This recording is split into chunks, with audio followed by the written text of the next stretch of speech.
I would like to talk a bit about how becoming aware that you're neurodivergent can be the start of a spiritual path. And the reason is that when you realize that you're neurodivergent, you also realize how many parts of you have masked away, that you have downplayed who you actually are. And realizing that you are autistic or ADHD or both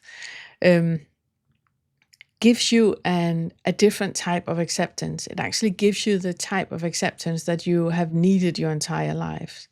And when we are children and we realize that we're different than other people, we start to mask. It might have been that you have been told that you have to do, you needed to stop stimming, that you need to stop being in a certain way or say things in a certain way, or whatever that was your autistic ADHD expression.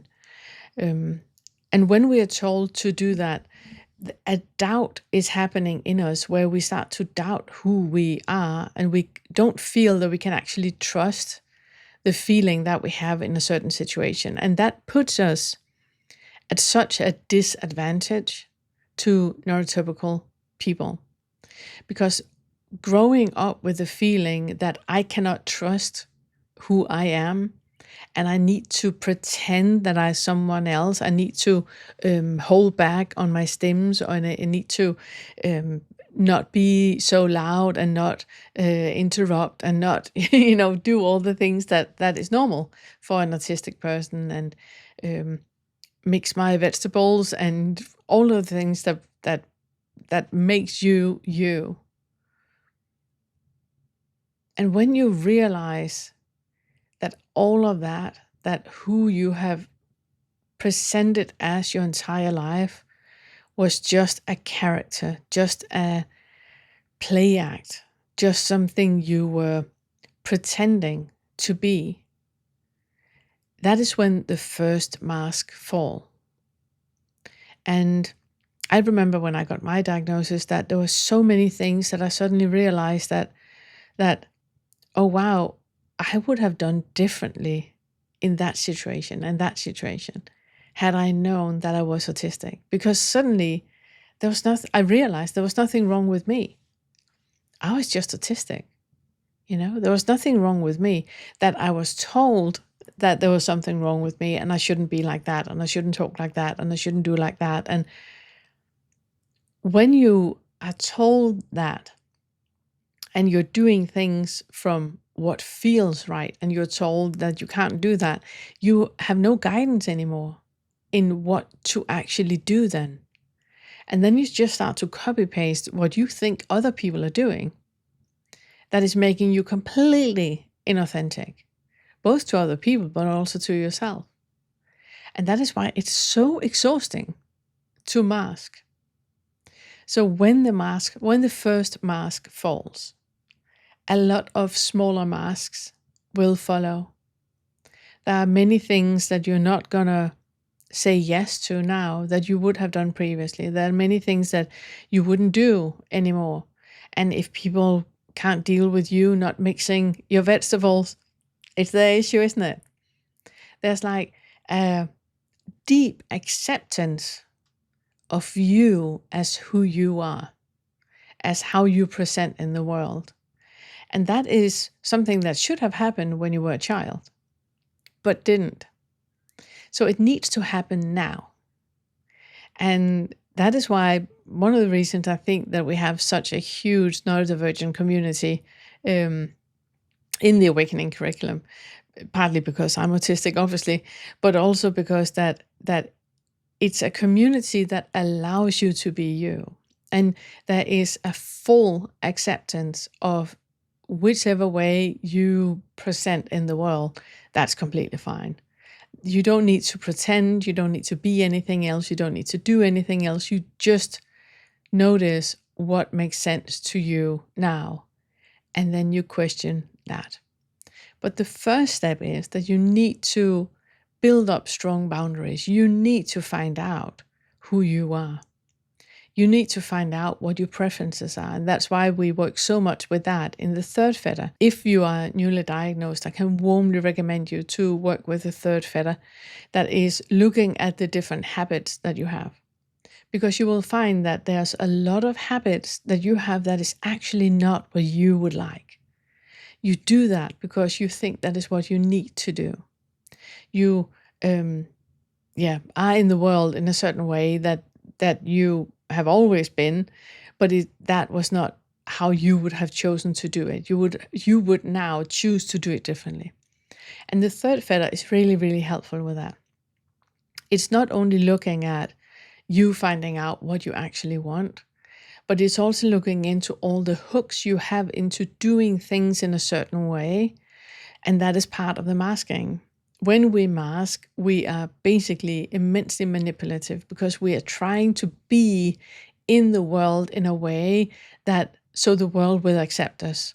That is basically manipulating the world into liking us because we don't feel comfortable with who we are. We don't think that who we are is something that we can be.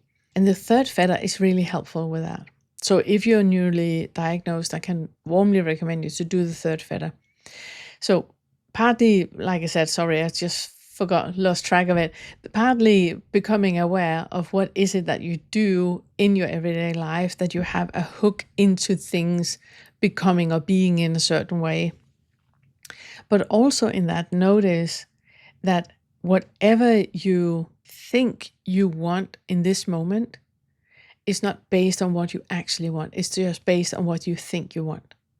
We would like for you to reach a place where there is no decision made about things, but it's more a flow that is arising in the moment.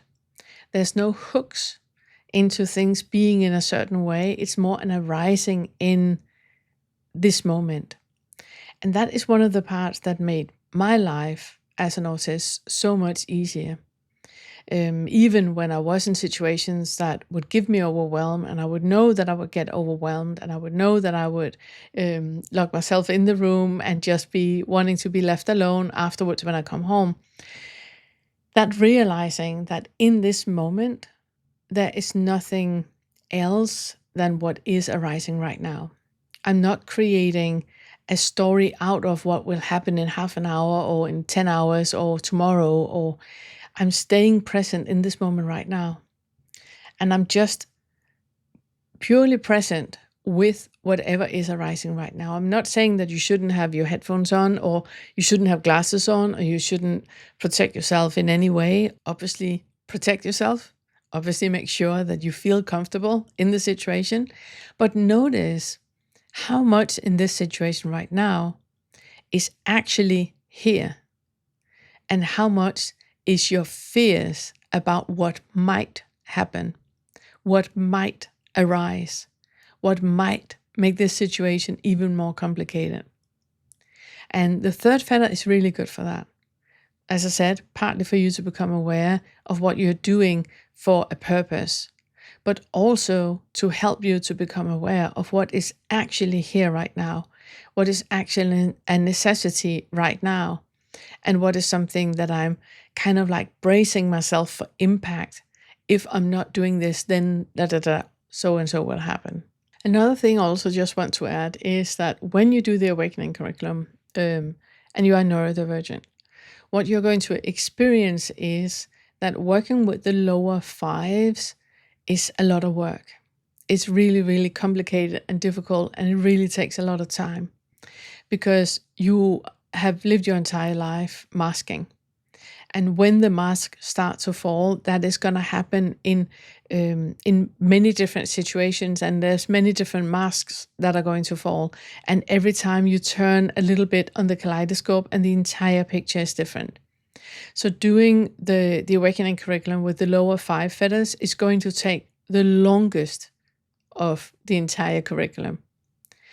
When you have really realized how the world is perceived for you, and how much is thought and how much is actually arising, and there is an unconditional acceptance to whatever is arising, and you start to work with the higher 5s, you're going to experience that the higher fives is happening like that.